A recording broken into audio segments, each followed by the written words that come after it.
Pas d'entraînement militaire, mais une compétition inédite qui se déroule cette semaine au camp de beach. Pour la toute première fois, le championnat de tir de précision est organisé. Initialement prévu en Hongrie, le pays a annulé pour des raisons géopolitiques. Les organisateurs, Ultimate Ballistics, avaient donc 4 mois pour trouver une solution de repli. Ils ont contacté le 16e bataillon de chasseurs à pied de beach. On a fait des matchs ici pendant l'année et on a fait la finale française ici. Donc avec la collaboration, ils ont vu ce qu'on était capable de faire. Nous, on fait tout le système de pointage, le système d'inscription. Donc Beach nous a demandé d'être le collaborateur pour les aider dans l'organisation du match. Les militaires leur ont mis à disposition le champ de tir. 250 athlètes de 26 nationalités différentes ont fait le déplacement pour participer à cette première édition. Une nouveauté pour les sportifs et pour les organisateurs qui n'avaient jamais mis en place d'événements d'une telle ampleur. Une pression énorme parce qu'on est beaucoup regardés, on est les précurseurs des championnats du monde. Je pense que les suivants vont s'inspirer de ce qu'on a fait, donc on ouvre la discipline. Chaque tireur participe à 2 journées de compétition divisées en 10 ateliers. Ils prennent connaissance des cibles à atteindre, situées entre 350 et 1050 mètres, quelques minutes seulement avant de s'installer. Au sol, assis ou encore sur un char, ils doivent s'adapter aux différentes situations. Parmi l'équipe de France, on retrouve surtout des militaires ou des gendarmes par exemple.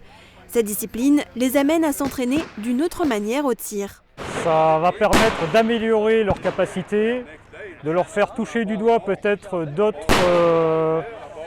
d'autres domaines, d'autres compétences qu'ils n'auraient pas l'occasion par leur spécialité de pouvoir améliorer. Et du coup, je pense que ça leur servira, que ce soit à l'instruction pour la formation des plus jeunes, mais aussi sur l'opérationnel derrière, sur les théâtres d'opération. En accueillant autant de participants à Beach, cette compétition a aussi un impact économique pour la région. Il faut se rendre compte que là vous avez 250 tireurs qui viennent de l'autre bout du monde. Donc, je prends juste l'exemple de la délégation américaine, ils sont 22 tireurs mais ils sont tous venus en famille. Ils sont logés à Niederbronn, ils ont réservé toutes les thermes. L'équipe géorgienne c'est pareil, ils sont à Niederbronn aussi, ils ont réservé tout le casino. Et il y en a qui ont beaucoup aimé la région et qui comptent revenir.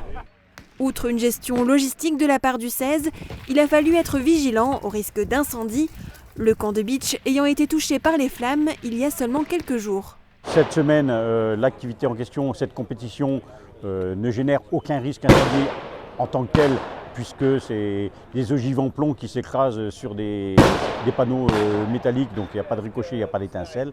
Hein. Donc sur le tir, non. Le risque résidait surtout sur les comportements individuels des 250 personnes qui sont ici sur le site pendant la compétition.